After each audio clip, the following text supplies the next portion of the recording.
Alexander Wright had been asking himself the same question for 20 years. What if I had never left her? But now, standing frozen in his office doorway, watching his former lover mopping the floors of his own building, a terrifying thought entered his mind. Sophia might have been here for years, and he had never noticed. The irony cut through him like a blade. He had built this empire, this gleaming tower of glass and steel, telling himself it was all for a future that would make him worthy of love. But the woman he had loved most in this world had been here all along, invisible to him in her faded uniform, cleaning the very floors he walked on in his $1,000 shoes. Before we continue with this incredible story, could you please write in the comments which city you're watching from? We share new heart-healing stories every day. Now let's get back to this amazing tale. Alexander Wright was 38 years old and commanded a business empire worth over $3 billion. Every morning at exactly 7:30, his private driver Marcus would collect him from his Central Park penthouse in a midnight black Bentley. The 20-minute ride to his Manhattan headquarters had become a ritual of reviewing stock reports and international market analyses. Donovan Enterprises occupied floors 20 through 45 of the Meridian Tower, one of the most prestigious addresses in the financial district. Alexander's corner office on the 45th floor offered a commanding view of the city that had made him rich beyond his wildest dreams. Floor-to-ceiling windows looked out over a concrete jungle where millions of people chased their own versions of success. His assistant, Margaret, a sharp-minded woman in her 50s, had worked for him for over a decade. She managed his life with military precision, scheduling board meetings, coordinating with international clients, and ensuring that his days flowed seamlessly from one profitable venture to another. Margaret knew Alexander's coffee preference, his lunch meetings, his exercise schedule, and his preference for solitude. What she didn't know was that every success felt hollow to the man she served so efficiently. Alexander's penthouse apartment was a monument to wealth and taste. Designer furniture from Europe, original artwork worth millions, and a wine collection that sommelier friends envied. Yet he often found himself standing on his terrace at night, looking out at the city lights, feeling more alone than he had as a struggling college student 20 years earlier. That Tuesday started like every other day for the past 15 years. Alexander's alarm sounded at 6:15. He completed his morning workout in his private gym, showered in his marble bathroom, and selected a charcoal gray suit that cost more than most people earned in a month. Marcus was waiting downstairs precisely on schedule. The Bentley glided through Manhattan traffic while Alexander reviewed quarterly reports on his tablet. Donovan Enterprises had just closed a merger that would add another $200 million to their annual revenue. The business press was calling it his most brilliant move yet, but as Alexander stared at the numbers on his screen, he felt nothing. Success had become as routine as breathing. The elevator ride to the 45th floor was smooth and silent. Margaret greeted him with his usual black coffee and the morning's priority briefings. Everything was perfectly orchestrated, exactly as it had been every business day for years. But as Alexander walked toward his office, something caught his peripheral vision. At the far end of the corridor, near the conference rooms, a figure in a gray cleaning uniform was methodically mopping the marble floors. The person's back was turned, but something about the movement, the posture, the way she held her shoulders made Alexander pause. His steps slowed. His heart began to beat irregularly. Those hands guiding the mop. He had held those hands. Those graceful fingers. He had kissed each one. The woman was petite, her dark hair pulled back in a simple ponytail. And when she shifted her weight from one foot to the other, Alexander's breath caught in his throat. He knew that gesture. He had watched Sophia Martinez shift her weight exactly that way thousands of times during their college years, when she was concentrating on her studies, when she was tired after a long shift at the coffee shop, when she was thinking deeply about something that mattered to her. Alexander stood frozen in the hallway as other employees moved around him, heading to their morning meetings and starting their workdays. The normal sounds of the office, phones ringing, conversations, the hum of the air conditioning, faded into background noise. His entire focus narrowed to the woman 30 feet away who was completely unaware of his presence. She finished mopping the area near the conference room and began moving her cart toward the elevator bank. As she turned, Alexander caught a glimpse of her profile. 20 years had passed, but he would recognize that face anywhere. Sophia's cheekbones were still delicate. Her nose still had that slight upturn that he used to trace with his finger, and when she tucked a strand of hair behind her ear, the gesture was so familiar it felt like yesterday. Sophia Martinez. The woman who had owned his heart completely. The woman whose dreams of becoming a teacher had filled their late-night conversations. The woman who had believed in his potential even when he doubted himself. The woman he had abandoned to chase a future that had ultimately left him empty. She was here, in his building, wearing a uniform with his company's logo embroidered on the breast pocket. How long had she been working here? Weeks? Months? Years? The thought that she might have been cleaning these floors while he walked past in ignorant luxury made him feel physically sick. Sophia turned more fully in his direction, and for one heart-stopping moment, their eyes met across the expanse of polished marble and corporate grandeur. Recognition flashed across her face like lightning, followed immediately by something that looked like panic. She quickly lowered her gaze, gathered her cleaning supplies with hurried efficiency, and disappeared into a service elevator before Alexander could move or speak. Alexander's mind transported him back 23 years to a cramped dormitory room at State University where his biggest worry had been affording textbooks and his greatest treasure had been Sophia's laughter. He was 20 years old, driven by an ambition that burned in his chest like fire, determined to escape the working-class life that had defined his childhood. Alexander's father had worked in construction, his hands permanently stained with concrete and calluses. His mother cleaned houses for wealthy families, coming home exhausted every evening with stories about the beautiful homes and comfortable lives of her employers. They had sacrificed everything to send their son to college, taking out loans they could barely afford, working overtime shifts that aged them beyond their years. The pressure to succeed was overwhelming. Alexander studied obsessively, worked part-time jobs to help with expenses, and maintained a grade-point average that kept his scholarship secure. He had no time for socializing, no money for entertainment, and no interest in the typical college experiences his classmates took for granted. Then he met Sophia Martinez in Professor Henderson's economics class. She sat 3 rows ahead of him, always arriving early, always prepared, always asking thoughtful questions that impressed even their intimidating professor. Alexander noticed her immediately, but it took him weeks to work up the courage to speak to her. Sophia was studying to become an elementary school teacher, a choice that baffled some of her classmates who couldn't understand why someone so intelligent would choose a profession with such modest financial rewards. But when Sophia talked about her future students, her eyes lit up with a passion that made Alexander forget about everything else. She came from a family of modest means, just like Alexander. Her father worked as a mechanic, her mother as a seamstress. Sophia had earned her place at the university through academic excellence and the same kind of scholarships and financial aid that made Alexander's education possible. They understood each other's hunger, each other's dreams, and each other's fears about the future. Their first real conversation happened in the campus coffee shop where Sophia worked 20 hours a week to help pay for her textbooks and living expenses. Alexander had been studying there for hours, nursing the same cup of coffee because he couldn't afford to buy another one, when Sophia approached his table during her break. She had noticed him there almost every day for weeks, she said. Always alone, always studying, always looking like he carried the weight of the world on his shoulders. She offered to share her employee discount on coffee and pastries, and somehow that simple gesture opened a door between them that changed everything. What began as shared study sessions evolved into something deeper and more meaningful than either of them had expected.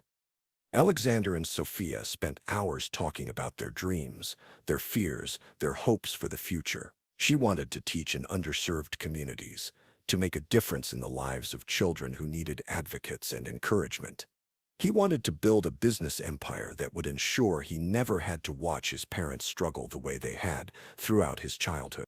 Their love was intense and pure, built on mutual respect and shared understanding of what it meant to fight for a better life. They studied together in the library until closing time, took long walks around campus talking about philosophy and economics and education theory, and spent quiet evenings in Alexander's tiny dorm room, planning a future that seemed golden with possibility. Sophia believed in Alexander's potential with an unwavering faith that sometimes took his breath away. When he doubted himself, when the pressure of maintaining his grades while working part-time became overwhelming, she would remind him of his strengths and encourage him to keep pushing forward. She celebrated his successes as if they were her own and comforted him during his setbacks with a gentleness that made him feel invincible. Alexander loved everything about Sophia: her laugh, which was musical and genuine, her hands, which were always warm and seemed to calm his anxiety whenever she touched him, her mind, which was sharp and curious and endlessly fascinating, her heart, which was generous and kind and completely devoted to him. She made him want to be better than he was, not just academically or professionally, but as a human being. They talked about marriage, about the house they would buy together, about the children they would raise. Sophia wanted 3 children, ideally 2 girls and a boy. Alexander wanted to provide them with opportunities he had never had. They would be partners in every sense of the word, supporting each other's careers and building a life based on love and mutual respect rather than financial necessity. During their junior year, Alexander's grades and leadership abilities caught the attention of Professor Williams, who taught advanced business strategy. Professor Williams had connections throughout the corporate world, and he began mentoring Alexander, opening doors to internship opportunities and introducing him to concepts that went far beyond their classroom curriculum. It was Professor Williams who first mentioned the possibility of Harvard Business School. The idea seemed impossible at first. Harvard was for the children of wealthy families, for people who had connections and resources that Alexander couldn't even imagine. But Professor Williams saw potential in Alexander that even Alexander himself hadn't recognized. The application process was grueling. Alexander spent months crafting the perfect essays, preparing for interviews, and maintaining the exceptional academic performance that would make him a viable candidate. Sophia supported him every step of the way, even when it meant sacrificing time they could have spent together. When the acceptance letter arrived, along with a full scholarship that would cover not only tuition but living expenses, Alexander felt like he had won the lottery. This was his chance to break free from the financial limitations that had defined his life, to build the kind of success that would make all of his parents' sacrifices worthwhile. But the scholarship came with a catch. Harvard required complete dedication. The program was notoriously demanding, designed to consume every waking moment of its students' lives. Long-distance relationships were not just discouraged, they were practically impossible. The night before Alexander was scheduled to leave for Harvard, he and Sophia sat by the lake at the edge of campus, a place that had become sacred to them over their 3 years together. The autumn air was crisp, and Sophia wore the blue sweater that Alexander loved because it matched her eyes perfectly. They had talked about this moment for months, but now that it was here, neither of them knew what to say. Sophia was trying to be brave, encouraging Alexander to pursue his dreams, insisting that their love was strong enough to survive 2 years of separation. But Alexander could see the fear in her eyes, and he shared it completely. He knew what Harvard would demand of him. The professors made it clear that students who succeeded were those who dedicated themselves completely to their studies and their networking opportunities. There would be no time for phone calls, no money for visits, and no emotional energy left over for maintaining relationships with people who weren't part of the Harvard ecosystem. Sophia made him promise to call whenever he could, to write letters, to remember that she would be waiting for him when he graduated. She gave him a small silver locket that had belonged to her grandmother, asking him to carry it as a reminder of their love. Inside was a tiny photograph of the two of them taken at the campus Spring Festival, both of them laughing at something that now seemed lost to memory. Alexander made all the promises Sophia asked for, but even as the words left his mouth, he felt their weight settling on his chest like stones. He wanted to believe that love could conquer the practical realities of their situation, but he had grown up watching his parents struggle with the harsh mathematics of working-class life.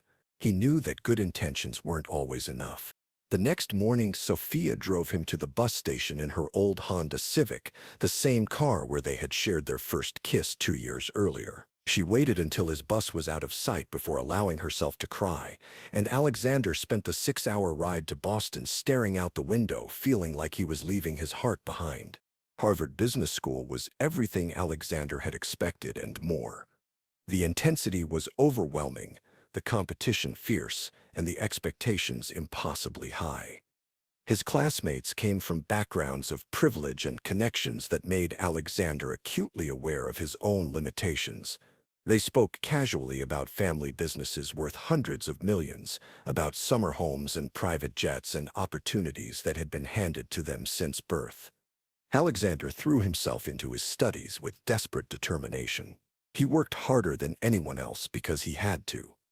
While his classmates networked over expensive dinners and exclusive events, Alexander studied in the library until it closed.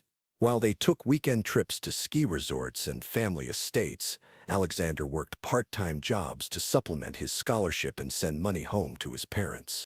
The transformation was gradual, but inevitable. The young man who had once found joy in simple pleasures with Sophia began to change into someone harder, more focused, more willing to sacrifice personal relationships for professional advancement. When Sophia's calls came, Alexander was usually in the middle of studying for crucial exams or preparing for presentations that could determine his future. Her letters, once filled with love and encouragement, began to carry notes of sadness and frustration. She told him about her teaching practicum, about the children she was working with, about the small victories and daily challenges that made her feel alive. But Alexander found it increasingly difficult to relate to her world when his own had become so consuming and complex. The distance between them wasn't just geographical.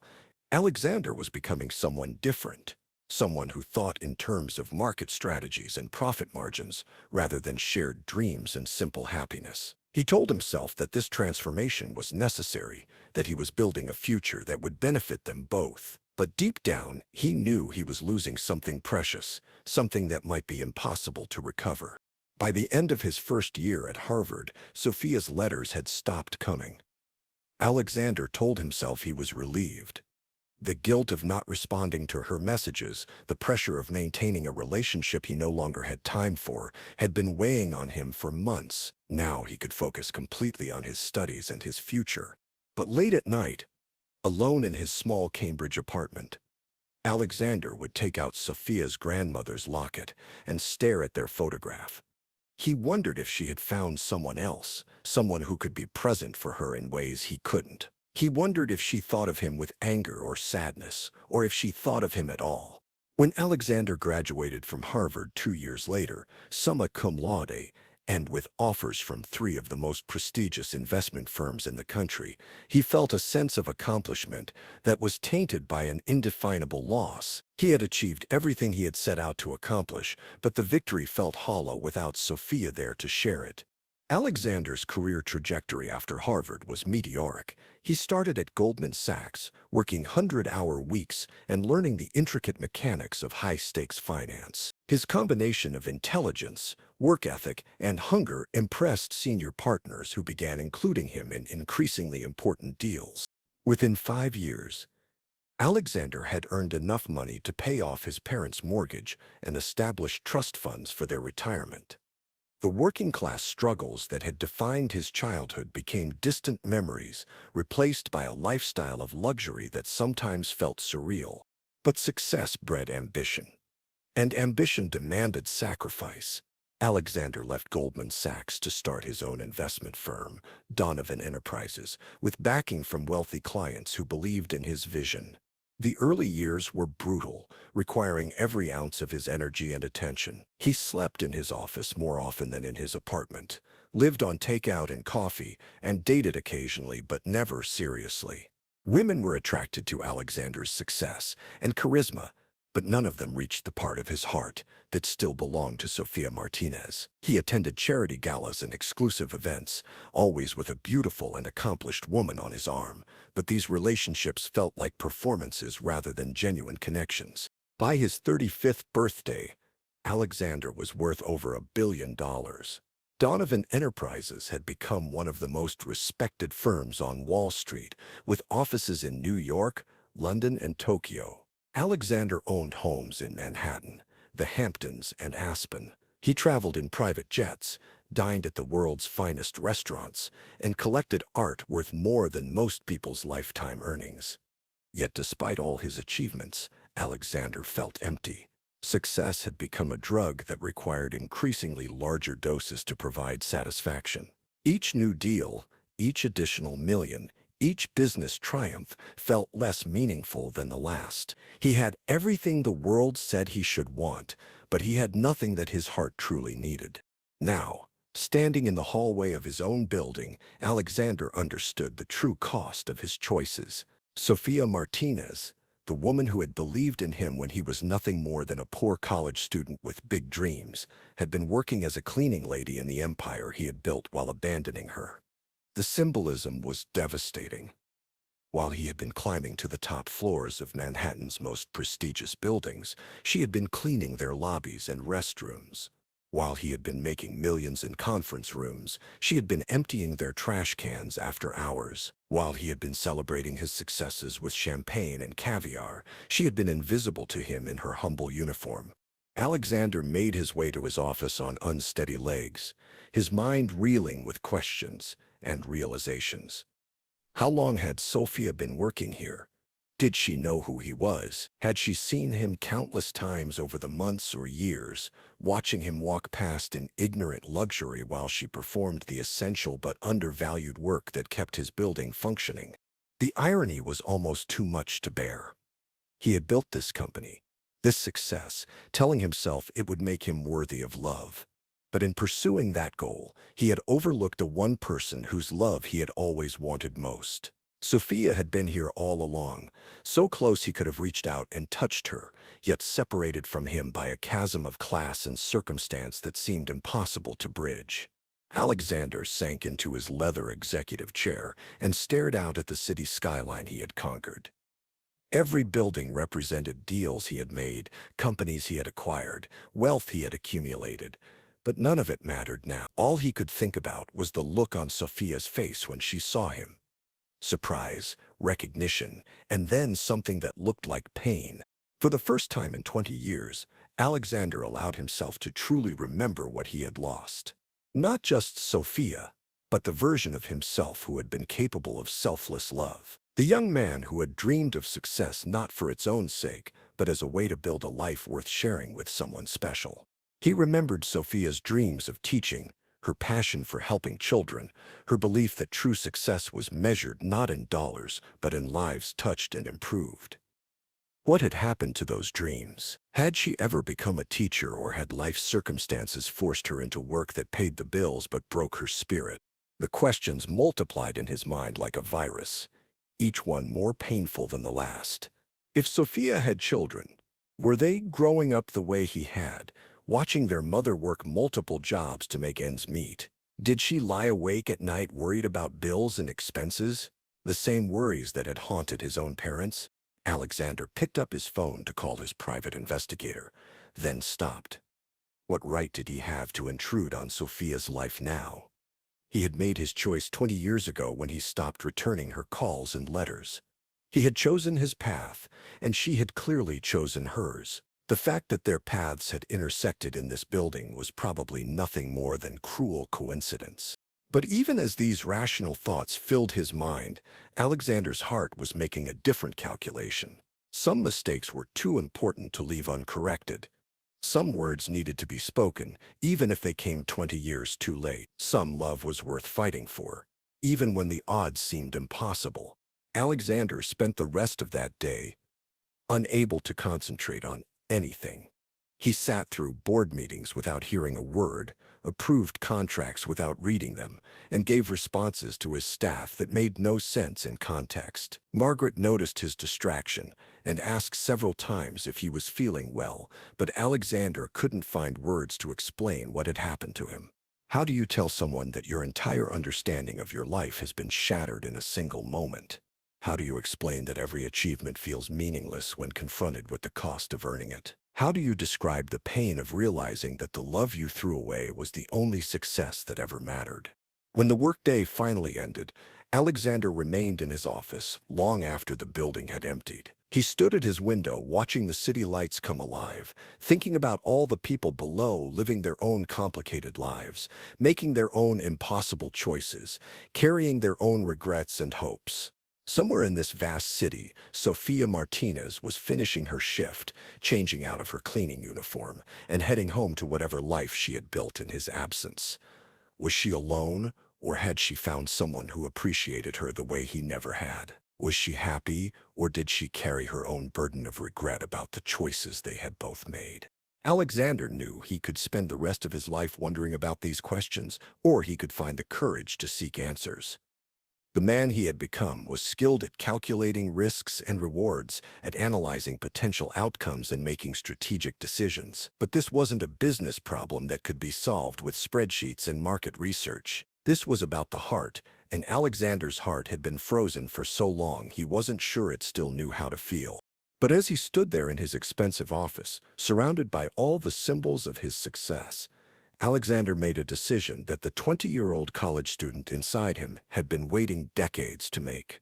Tomorrow, he would find Sofia Martinez. He would find a way to apologize for the choices he had made, to explain the fears that had driven him, and to discover if love could truly heal the wounds that time and ambition had created. Some stories end with dramatic gestures and perfect resolutions, but real life is more complicated than that. Alexander Wright had spent 20 years building walls around his heart, and Sofia Martinez had spent those same years learning to live without the love she had once believed would last forever. But sometimes the heart remembers what the mind has forgotten. Sometimes love leaves marks so deep that even decades of separation cannot erase them completely. And sometimes, just sometimes, the universe provides a second chance to heal what was broken. As Alexander finally left his office that night, he carried with him the weight of 20 years of mistakes and the fragile hope of redemption. He didn't know if Sophia would listen to his apologies or accept his explanations. He didn't know if the gap between their worlds could be bridged or if the love they had shared was strong enough to survive the test of time and circumstance. But he knew that trying was the only choice that would allow him to sleep peacefully again. For the first time in 2 decades, Alexander Wright was ready to choose love over success, connection over ambition, and the possibility of healing over the certainty of regret. The cleaning lady's secret wasn't just that she worked in his building.